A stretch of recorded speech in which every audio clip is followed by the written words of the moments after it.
혹시 예배 후에 거리를 나설 일이 있으시면 성당에서 미사를 마치고 나오는 필리핀어들 손에 뭔가 쥐어져 있을 거예요. 팜트리의 이파리를 구하기는 쉽지 않으니까는 그것과 좀 비슷한 나무 이파리를 조금 예쁘게 장식을 한 것을 성당 앞에서 팔죠. 그거를 사가지고 미사에 참여를 했다가 집에 갈 때 그것을 들고 갑니다.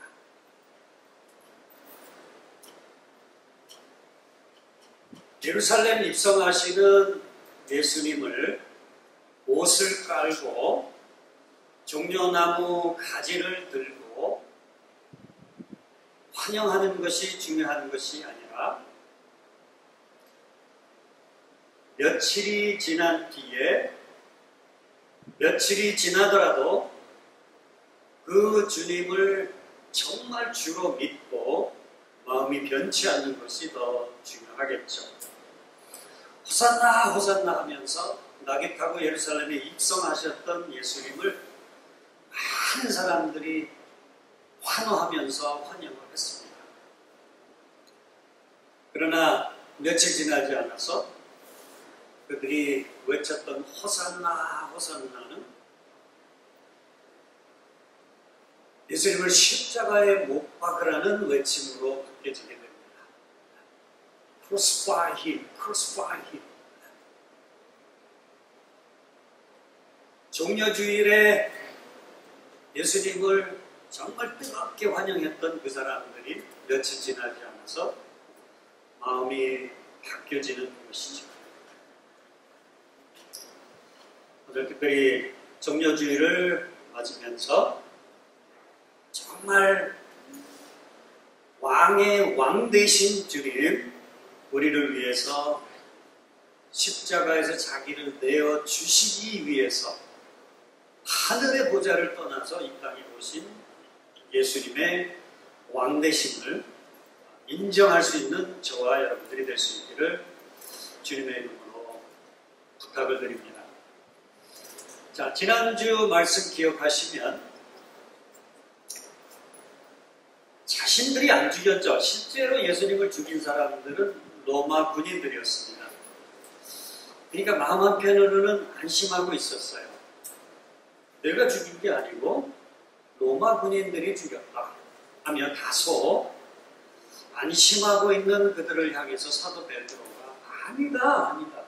로마 군인들이 죽인 게 아니고 너희들이 죽였다. 그렇죠? 살인 교사일 수도 있고 법 없는 사람들의 손을 빌려서 예수님을 죽였지만 실제적으로 예수님을 죽인 사람들은 이스라엘 사람들이죠. 너희들이 죽였다. 단도직입적으로 그들의 죄를 지적하는 베드로의 메시지를 들었던 많은 사람들 중에 3,000명이 회개하고 그날의 세례를 다 받습니다. 사도가 몇 명입니까? 12명이죠. 12명이서 3,000명 세례를 베풀었던 그날 굉장히 분주했고 힘들었을 것 같습니다. 12명에서 3,000명 세례 주려면 여러분들 진짜 힘들죠. 저는 간혹 20명, 15명 그렇게 세례를 주는데 그것도 힘들어요. 어떤 사람은 등치가 커가지고요. 그분들을 이렇게 물속에 눕혔다가 몇 번 들어 올리면 막 어깨가 뻐근합니다. 그냥 이렇게 물을 뿌리는 정도가 아니고 진짜 물에 잠겼다가 물에서 나오는 거죠. 그죠? 물속에 잠겼다가 우리가 주 안에서 죽었다. 과거에 나는 죽었다. 그리고 물속에서 다시 나오면서 그리스도 안에서 나는 새로 태어났다. 성령 안에서 born again 했다. 이런 의미죠. 3,000명이 다 세례를 받고 마가 요한의 2층 방에 모여있던 사람들이 몇 명이었습니까? 120명. 120 플러스 3천. 지금 예루살렘 교회 성도가 지금 몇 명인가 하면 3,120명입니다. 남자들만입니다. 3,120명이 예루살렘 교회의 멤버십이에요, 지금.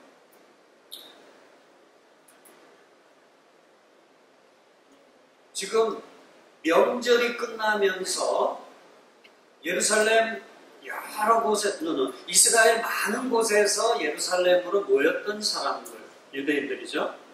그리고 15개의 언어를 사용하는 흩어졌던 디아스포라들, 유대인 디아스포라들이 지금 예루살렘에 다 모여 있는 겁니다.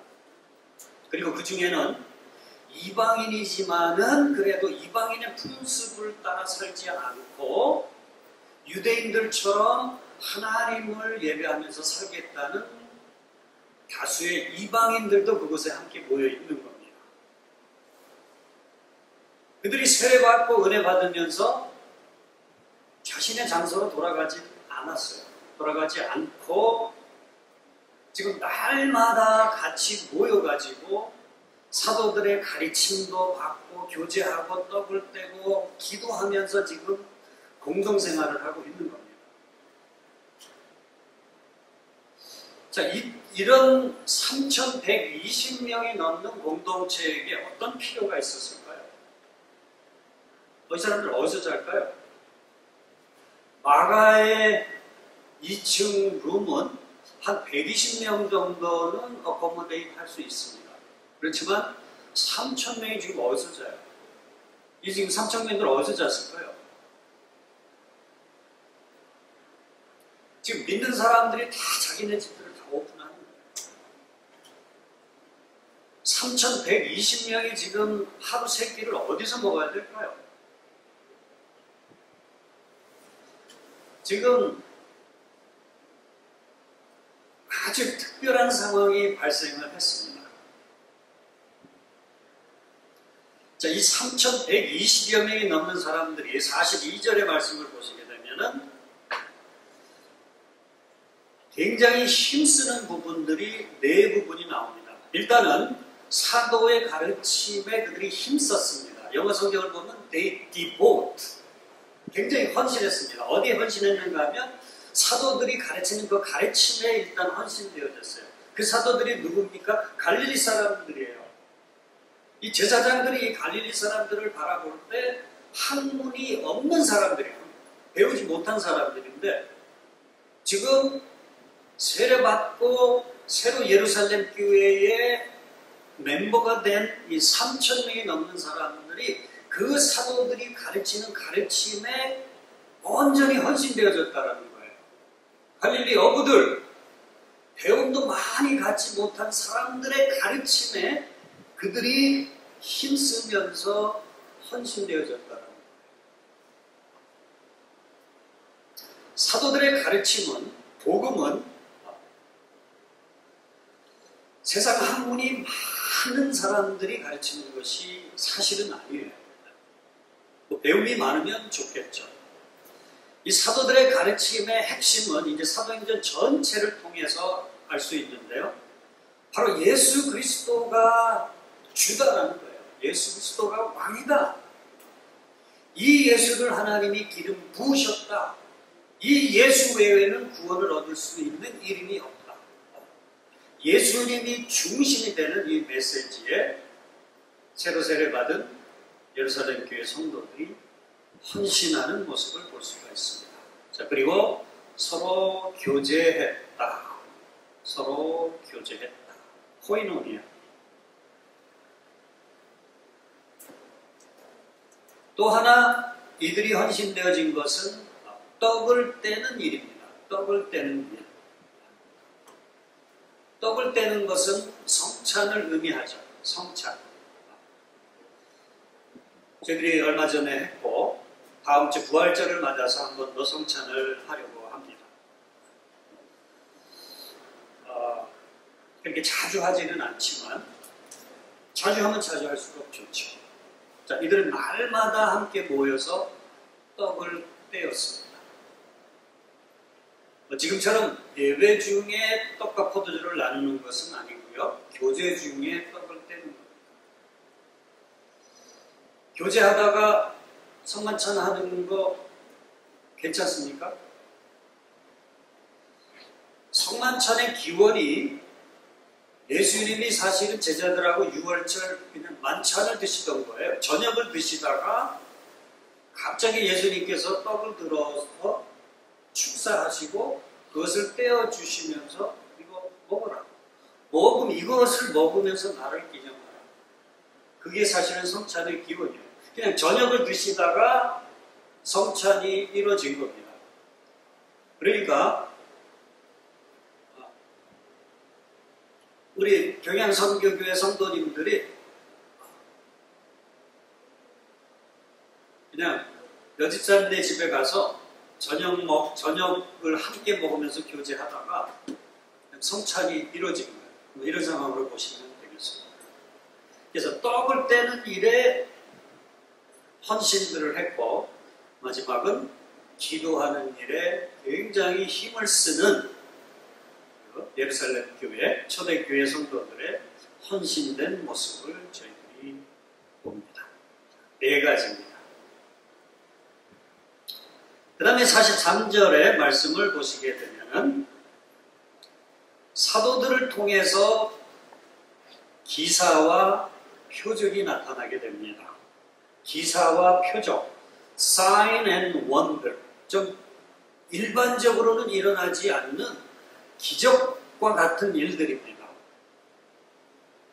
저희들이 사도행전 2장 22절 말씀 공부할 때 하나님께서 나사렛 예수로 하여금 기적을 행하도록 하셨는데 예수님으로 하여금 기적을 행하게 하시면서 하나님께서 이 예수가 정말 하나님께서 기름 부은 사람이라는 것을 증거하셨다 이렇게 말씀하셨어요.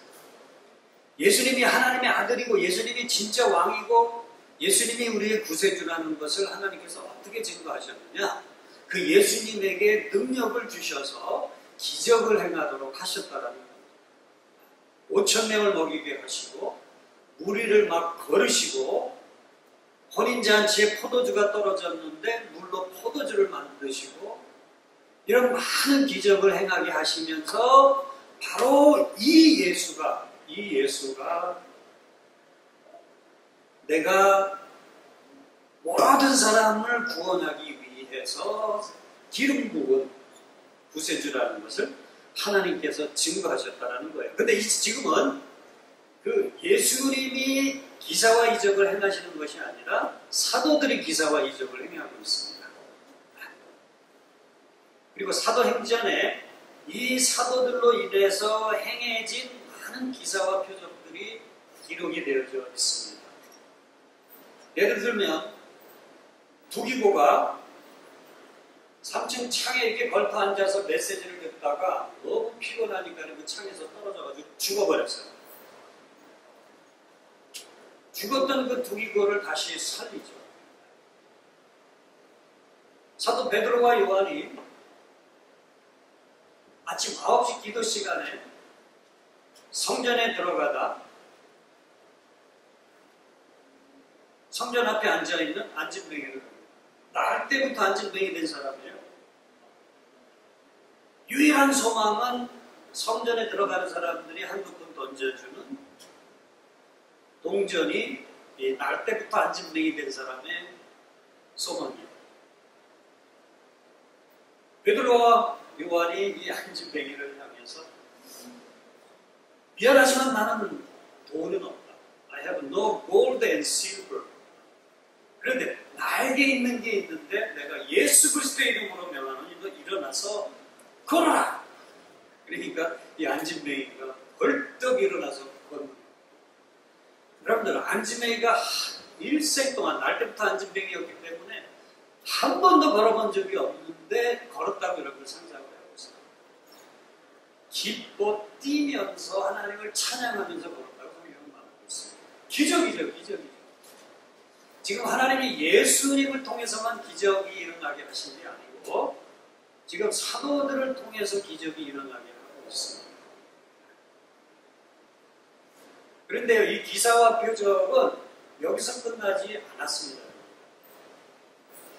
마가복음 16장 17절, 18절을 보시면 믿는 자들에게 이런 표적이 따르리니, 저희가 믿는 자들이죠. 그죠? 혹시 여러분들 안 믿는 자라고 생각을 하시면 해당 사항이 없습니다. 자, 믿는 자들에게 이런 표적이 따르리니 그들이 내 이름으로 귀신을 내어 쫓으며, 귀신 들린 사람들을 위해서 기도해 줄 때 그들을 사로잡고 있는 악한 귀신이 떠나는 일이 일어난다고 이야기하고 있습니다. 자, 지금 마가 요한의 2층 방에 모여있던 사람들이 성령이 임하면서 배워보지도 않은 새로운 언어들을 막 말하는 거예요. 그들이 새 방언을 말하며, 믿는 자들도 그 120여 명이 그랬던 것처럼 새로운 언어를 말할 수 있게 된다는 거죠. 그리고 그들이 뱀을 집어도 상하지 않을 것이다. 보통 뱀을 집으면 뱀이 확 물죠, 그죠? 집어보셨나요? 근데 뱀을 집어도 상함을 받지 않고요, 심지어는 독을 마실지라도 괜찮아요. 이거 일상적인 일이 아니죠. 특별한 일이죠, 여러분. 독을 마셨는데 어떻게 해요? 안 죽어. 죽어야 정상입니다. 자, 그리고 병든 사람들에게 그들이 손을 얹고 기도한즉 그들이 나으리라. 지금 병든 사람들을 위해서 기도할 때 병이 낫는 사람들이 굉장히 많이 있습니다, 여러분. 자, 이게 지금 성령의 능력 때문에 믿는 자들에게서 나타날 수 있는 기사와 표적이에요. 예수님도 행하셨고 사도들도 행하셨고 지금 성령과 함께 살아가고 있는 우리들에게도 이 일이 가능하다는 것입니다. 조금 여러분들이 더 실감이 나도록, 제가 영국 런던에 집회를 한번 갔을 텐데요, 아시듯이 저는 이제 카이로스라는 사역 때문에 이제 여러 나라를 여행할 기회가 있었습니다. 그러니까 영국에 가서도 제가 해야 되는 사역은 카이로스예요. 카이로스는 그냥 교실에 앉아가지고 굉장히 빡세게 이루어지는 훈련입니다. 근데 그 카이로스 훈련을 하고 있던 중에 갑자기 한 목사님이 일어나더니, 성사님, 저희 이거 카이로스 잠깐 멈추고 우리 좀 여기 참석한 사람 중에 제가 알기로는 좀 병든 사람들이 좀 많은데 좀 병든 사람들을 위해서 좀 기도하는 시간을 잠깐 가질 수 있을까요? 그래. 굉장히 뜬금없잖아요, 그죠? 저는 티칭을 계속해야 되는데 제 티칭을 잠깐 멈추고 아픈 사람들을 위해서 좀 기도했으면 좋겠다는 거예요. 근데 이제 그런 상황 가운데 저희들이 성령의 인도하심을 잘 따라갈 필요가 있습니다. 성령님이 나한테는 말씀을 안 하셨지만 그분에게 뭔가 성령님께서 말씀을 하실 수가 있죠, 그죠? 귀가 아닌 그 마음의 감동이라든가 어떤 inner voice를 통해서 성령님께서 그 사람에게 감동을 줬을 수가 있는 거예요. 그래서 제가 잠시 생각을 해봤죠. 어쩌면 이게 하나님이 저분에게 지금 말씀하신 것일 수도 있다. 잠깐 생각을 하다가 성교사님, 그럼 그렇게 합시다. 그래서 거기에 참석하고 있던 사람들 중에 이제 아픈 분이 있으면 좀 앞으로 나오시기 바랍니다. 그래서 몇 분이 나오셨어요. 근데 이제 아픈 사람을 위해서 기도하자고 저한테 제안을 했던 목사님이 갑자기 핸드폰을 들더니 전화를 하는 거예요. 누구를 불렀냐면 자기 아내를 부른 거예요. 그래서 아내가 택시를 타고서 그냥 급하게 왔습니다. 아내는 그 영국 그 공립학교에서 이제 아이들을 가르치는 교사였어요. 근데 이 왼쪽 손이 문제가 있어가지고 교사를 하면서도 한 3년간 굉장히 고생을 했던 사람인데 왼쪽 팔에 무슨 일이 있었는가 하면 그 혈관 안에 인펙션이 생기는 거예요. 혈관 안에. 큰 그 동맥에 인펙션이 생겨가지고 이 팔을 제대로 못 들어요. 제대로. 교사 생활 하려면 여러분들 책도 들어야 되죠. 칠판에 또 글씨도 써야 되죠. 이 손이 굉장히 중요한데 손을 제대로 활용을 못하니까 한 3년간 고생을 하는 거예요. 이제 몇 분을 위해서 손을 얹고 기도를 해줬죠. 왜? 손을 얹고 기도한 지 그들이 나으리라 손을 얹고 기도를 했죠. 한 분 한 분 기도해 주다가 이분 차례가 돼서 제가 손을 얹었어요. 손을 이렇게 얹었는데 이 손목 여기에서 여기 사이를 제가 손을 얹은 순간에 어떤 느낌이 들었냐면은 뭔가 하는 요만한 물체가요. 요만한 물체가 그분의 이 손목 사이에서 이렇게 막 움직이는 거가 막 왔다 갔다 하는 거예요. 이제 그것도 이제 일상적인 현상은 아니죠. 그게 제가 드는 생각에 다른 분보다도 특별히 이분만큼은 하나님께서 오늘 좀 고쳐주실 것 같은 그런 느낌이 강하게 들었던 거예요. 그래서 그분을 붙잡고 이제 간절하게 기도를 했습니다. 주님, 믿는 자들에게 이런 표적이 따른다고 약속해 주셨고 병든 자에게 손을 얹고 기도한 즉 나을 거라고 말씀하시지 않으셨습니까? 지금 이 사모님이 이렇게 혈액의 염증으로 몇 년간 고생을 했는데 하나님 좀 고쳐주세요. 그래서 하나님 정말 살아 계시다는 것을 저분이나 저나 다시 깨달을 수 있고 또 마가복음 16장 17절에 주님이 약속하신 믿는 자들에게 따르는 이 표적이 실제적으로 있을 수 있다는 것을 오늘 좀 보여주시기 바랍니다. 그래서 예수님의 이름으로 기도를 해주세요. 그러고서 저는 이제 런던 히드로 공항에서 비행기를 타고 필리핀으로 왔죠. 필리핀에 도착해서 굉장히 좋은 소식을 하나 받았습니다. 이 선생님이 승사님 제가 깨끗이 났어요. 지금 손 하나도 안 한 거예요. 학교 생활 지금 정상적으로 잘 할 수 있습니다. 주님이 저를 치료해 주셨습니다. 여러분 신나지 않으세요? 아멘 하시는 분이 한 분도 안 계시네. 자기가 안 나서 배가 아픈 건가? 주님이 기사와 이적을 행하셨고요. 사도행전 시대에 사도들이 기사와 이적을 행했고요.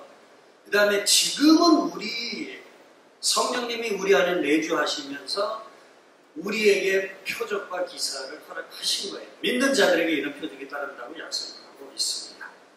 자, 44절의 말씀으로 가보겠습니다. 44절. 사실은 제가 오늘 전하려고 하는 메시지는 요거예요. 병든 사람이 낫는다는 그런 메시지보다도 44절. 믿는 사람들이 다 함께 있어. 3,120여 명이 넘는 사람들이 믿는 사람들이 다 함께 있어 모든 물건을 서로 통용하고 또 재산과 소유를 팔아 각 사람의 필요를 따라 나눠줬다. 자, 여러분들 44절과 45절을 다시 한번 보시면서 제가 질문 하나를 던지겠습니다. 재산과 소유를 팔아 각 사람의 필요를 따라 나눠줬다. 그러면 이 45절에서 이야기하고 있는 이 각 사람이 여러분들 누구일까요? 첫 번째, 믿는 사람만. 각 사람. 3,120명 정도 되는 사람들 가운데 정말 필요가 있는 사람. 두 번째, 여기서 말하고 있는 각 사람이라는 것은 믿는 사람만 이야기하는 것이 아니고 안 믿는 사람도 다 포함하는 각 사람. 자, 여러분들 1번과 2번 중에 몇 번을 선택하시겠습니까? 좀 한번 피드백 좀 주실래요? 1번, 2번. 2번. 또 2번. 감사합니다. 한국에 전도관이라는 게 있었습니다. 혹시 아시는 분 계세요? 박태선 장로가 시작을 했던 거고요. 그 팔당댐을 조금 지나가면은 신앙촌이라는 데가 있어요. 신앙촌. 혹시 여러분들 어렸을 때 신앙촌에서 나온 제품들 써보셨나요? 간장 되게 맛있죠. 신앙촌에서 나온 그 캐러멜 되게 맛있습니다. 신앙촌에서 나왔던 스타킹 한 번씩 다 신어보셨죠? 신앙촌에서 나온 밍크 담요 굉장히 좋습니다. 자, 이 신앙촌의 유래가 뭔가면요, 바로 이거. 이 사도행전 2장 44절을 보면서, 이 믿음의 공동체라면 이렇게 살아야 되지 않겠어? 하고서 시작된 거예요. 근데 결국은 대부분의 부를 누가 착복했는가 하면 박태선 씨가 착복을 했어요. 그 자녀들의 엄청난 돈을 막 사용하는 그 탈선에 대해서는 뭐 굉장히 유명하죠.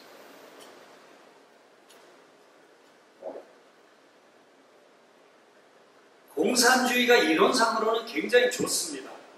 공산주의의 이론도 사실은 여기서 비롯되어졌습니다.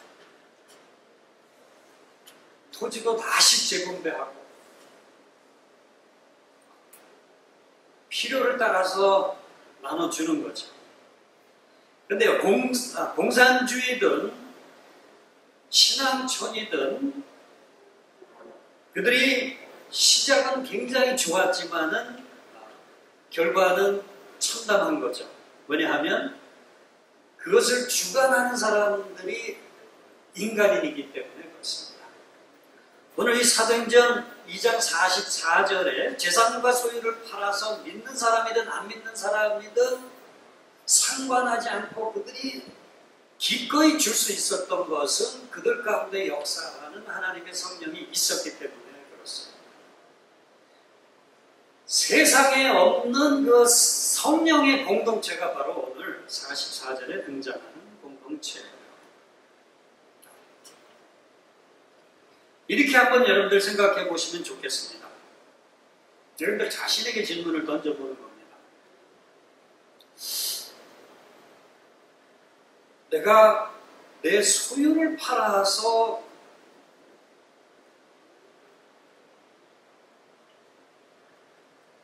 우리 성도들이 아니고요. 여러분들 주변에 살고 있는 그냥 뭐 필리핀어니들 그 사람들에게 여러분들의 소유를 팔아가지고 그 사람들의 필요를 보면서 그 사람들의 필요를 내가 공급해 줄 수 있는가? 라는 질문입니다.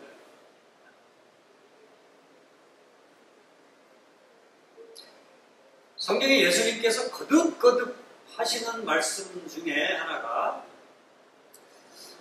부자가 하나님 나라 들어가는 거 정말 힘들다. 정말 힘들다. 무슨 얘기입니까? 부자는 천국 못 간다 이 얘기예요. 여러분들. 부자는 천국 못 간다. 그래서 너희들은 많이 부자가 되려고 하지 말아라. 부자는 천국 못 간다. 여러분들 부자 천국 못 갑니다. 여러분들. 혹시 지금 이 순간에도 나 좀 부자가 되는 게 여러분들의 삶의 목표라고 하면 빨리 생각을 바꾸시는 게 좋습니다. 여기서 부자는 됐는데 천국을 못 가는 거예요, 여러분들. 부자는 천국을 못 갑니다.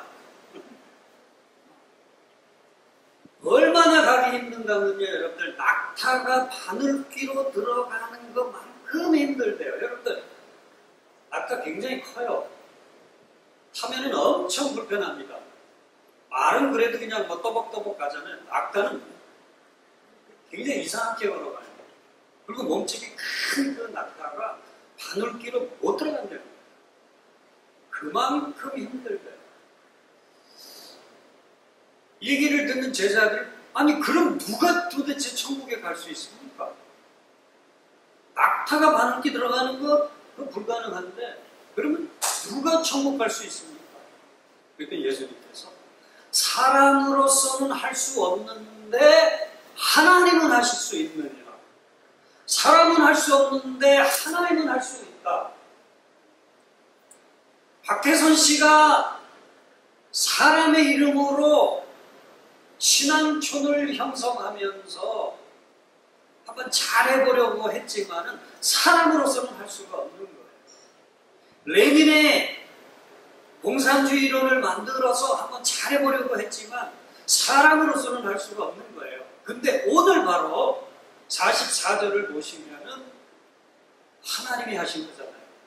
그들에게 성령을 부으시면서 성령의 강권적인 역사로 자신의 소유를 팔아서 믿지 않는 사람이건 믿는 사람이건 막론하지 않고 그들의 필요를 따라서 막 논아주는 이 놀라운 일이 하나님으로서는 가능하다는 거예요.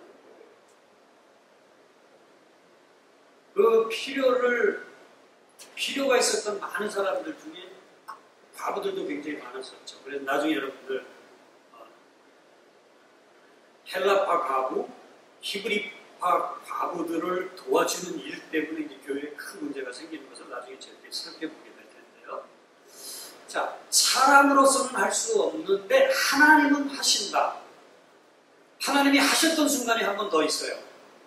여러분들 삭개오라는 사람 기억하죠? 우리 지난주 설교죠. 우리 선데이스쿨 설교였는데 누가복음 19장에 보시게 되면 사람으로서는 안 돼요. 이 삭개오가 유일한 소망이 뭡니까? 나 욕먹어도 좋아. 욕먹어도 좋아. 나는 부자가 돼야 되겠어.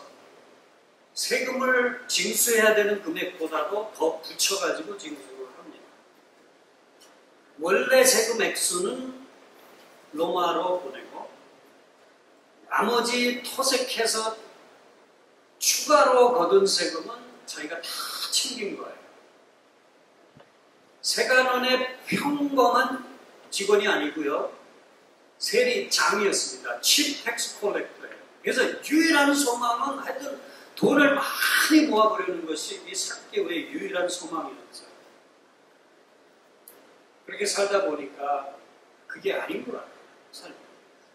부자가 되는 게 삶의 목표가 돼서는 안 된다는 것을 깨달은 거예요.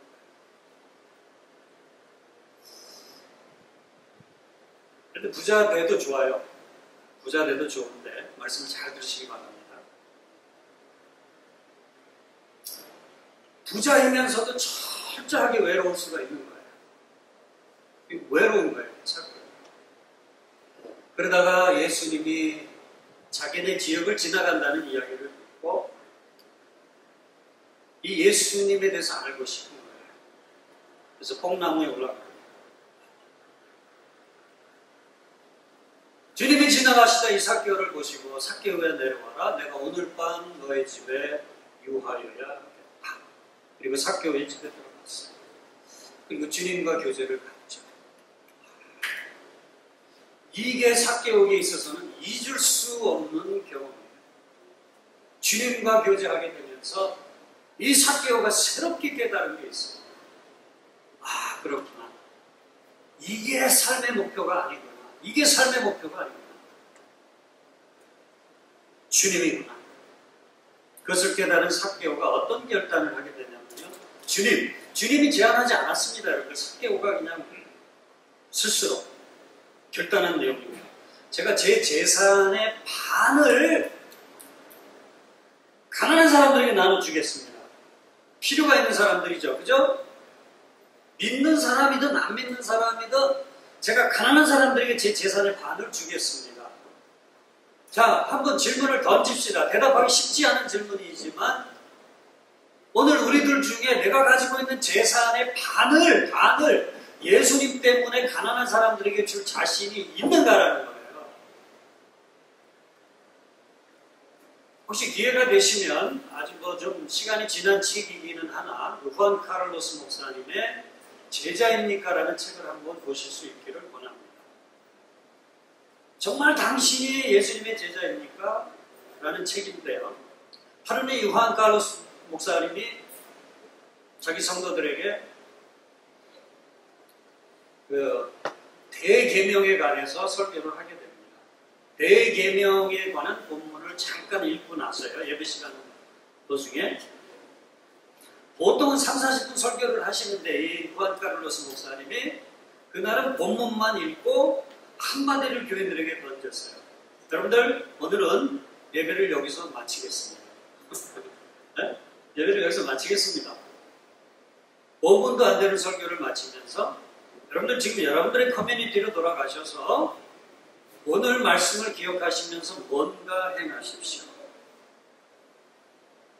The Great Commandment, 대계명. 주 너의 하나님을 사랑하라. 몸을 다하고 뜻을 다하고 힘을 다하고 정성과 마음을 다해서 하나님을 사랑하라. 그리고 또 하나의 계명이 있는 거죠. 내 이웃을 내 몸과 같이 사랑하라. 그러면 당신이 커뮤니티로 돌아가서 내 이웃을 내 몸과 같이 사랑하면서 행할 수 있는 것이 무엇인지 행하고 다음 주에 우리들이 돌아와서 무엇을 행했는지를 예배 시간 가운데 함께 좀 나눌 수 있기를 바랍니다.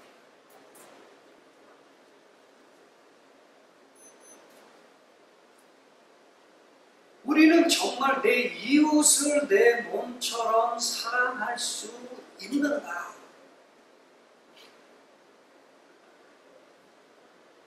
그런데 이 초대교회 성도들은 그거를 했던 거예요.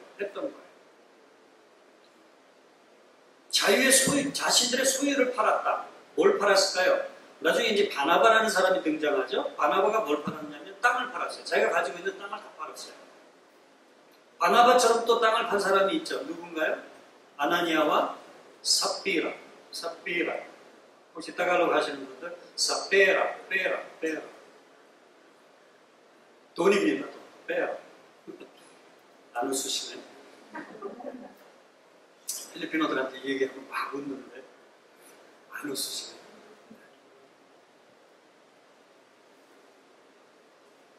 밭도 팔았고 집도 팔았어요. 그래서 주변에 필요가 있는 사람들에게 그걸 다 나눠줬어요.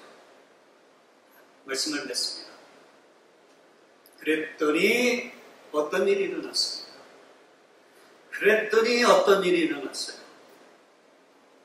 47절.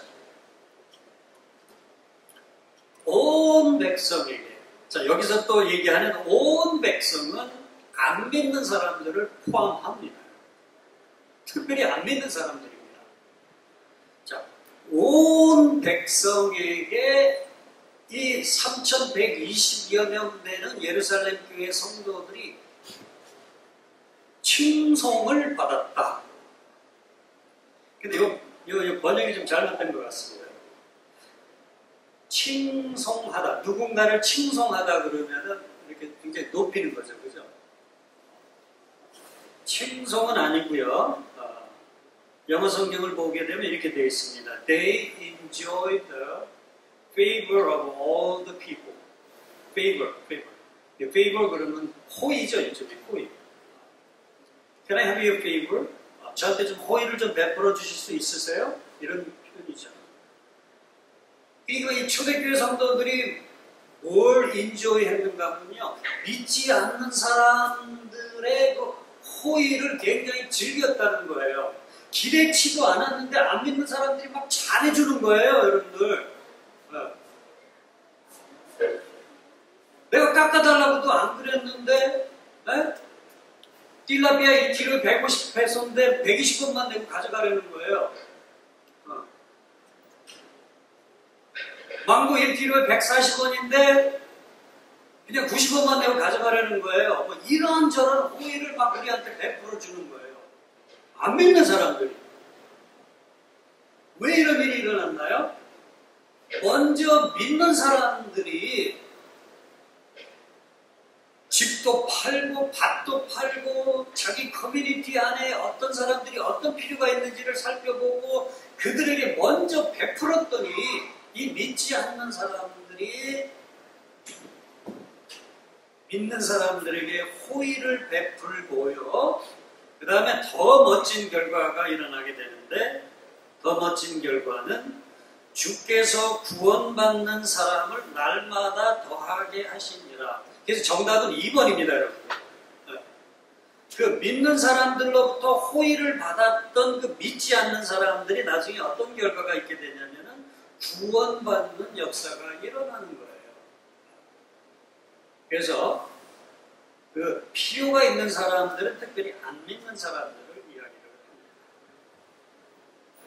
이것이 초대교회의 교회가 행했던 바라는 겁니다. 그래서 주님은 우리에게 마태복음 5장에서 너희는 소금과 빛이다. 소금과 빛인 건 다 알죠. 우리가 소금이죠. Yes, we are the salt and we are the light. 근데 소금과 빛이라고 하시면서 그 앞에다가 수식어를 붙여주시는 거예요. 예수님, 너희는 세상의 소금과 빛이다. 물론 우리들이 믿는 사람으로서 마음을 같이 해서 우리들 가운데 정말 하나님 나라의 그 아름다운 교제를 우리들이 즐기는 것도, 교제를 갖는 것도 굉장히 중요하지만 더 중요한 것은 세상을 향해서 우리가 소금과 빛이 되어질 수 있어야 된다는 겁니다. 세상 가운데 소금과 빛. 믿지 않는 사람들에게 우리가 먼저 호의를 베푸는 것을 통해서 그 사람들의 호의를 우리도 받게 될 뿐만 아니라 우리가 호의를 베푸니까요, 우리가 소금과 빛이 되니까 그 사람들이 무슨 공동체지? 우리 믿음의 공동체에 대해서 관심을 갖기 시작하는 거예요. 관심을 갖게 되고 더 나아가서는 부담도 갖게 됩니다. 부담. 여러분들 그 예수 믿게 되는 사람들 중에 부담 때문에 예수 믿게 되는 사람들이 있어요. 나 잘 모르겠어요. 뭐 복음이 무슨 내용인지, 뭐 성경이 뭘 이야기하고 있는지 잘 모르겠지만은 나는 당신이 나한테 그 호의 베푸는 게 고맙고, 혹시 교회 나오라고 나를 권면하는데 안 나가면 내가 그 호의에 대해서 좀 반하는 것 같기 때문에 그 부담을 좀 떨쳐버리려고 제가 교회에 가겠습니다. 그러면서 교회 나오는 사람들이 있어요. 이런 부담은 좋은 부담이죠. 좋은 부담이죠. 부담감 때문에 교회 나왔다가 예수 믿게 된다고 하면 that's good! 이런 부담감은 안 믿는 사람들이 좀 더 가질 수 있도록 하면 좋은 거죠. 그래서 저와 여러분들이 사도행전 2장 후반부의 말씀을 좀 잘 기억할 수 있기를 바랍니다. 우리는 세상의 소금과 빛이다. 먼저 믿지 않는 자들을 향해서 호의를 베풀 때에 그들이 베푸는 호의를 우리들이 즐길 수가 있는 거예요. 우리들이 아무것도 안 하는데 뭐 그 사람들이 우리에게 호의를 베풀 필요가 없죠. 예수 믿지 않는 사람들은 엄밀하게 이야기를 하면요, 우리 교회 안에서 무슨 일이 일어나는지에 대해서는 아무런 관심이 없습니다. 아무런 관심이 없습니다. 우리들이 그들에게 호의를 베풀기까지는 이 공동체 안에서 무슨 일이 일어나고 있는지 그들은 전혀 관심이 없습니다. 그래서 우리는 세상에 소금과 빛이 되어야 합니다. 그래서 우리는 선한 사마리아인이 되어야 합니다. 강도 만난 자하고 이 사마리아 사람하고 무슨 상관이 있어요? 아무런 상관이 없는 거예요.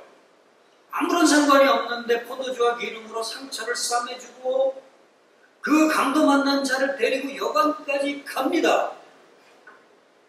여관비를 내요. 그리고서 뭐라고까지 이야기를 합니까? 제가 돌아오는 길에 만일 이 사람에게 더 차지해야 될 것이 있으면 제가 내겠습니다. 세상을 향해서, 사실 이 말씀은 저에게 하는 말씀이에요. 저도 그렇구나, 내가 소금과 빛이 되어야 되겠구나. 진짜 내가 강도 만난 자의 이웃이 되어야 되겠구나. 제 자신에게도 도전을 해봅니다. 아울러서 여러분들도 선한 사마리아인처럼 진정한 강도 만난 자의 이웃이 되실 수 있기를 주님의 이름으로 축원합니다. 기도하겠습니다. 아버지 하나님 감사합니다. 주신 말씀 제 마음에 잘 새기겠습니다. 말씀은 그저 듣는 것으로 끝나는 것이 아니라 우리가 삶 가운데 실천하는 것이 더 중요하리라고 생각을 합니다.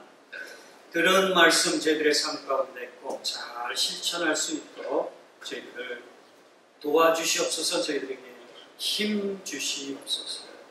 예수님의 이름으로 기도합니다. 아멘. 이제 우리 540장 찬송하시면서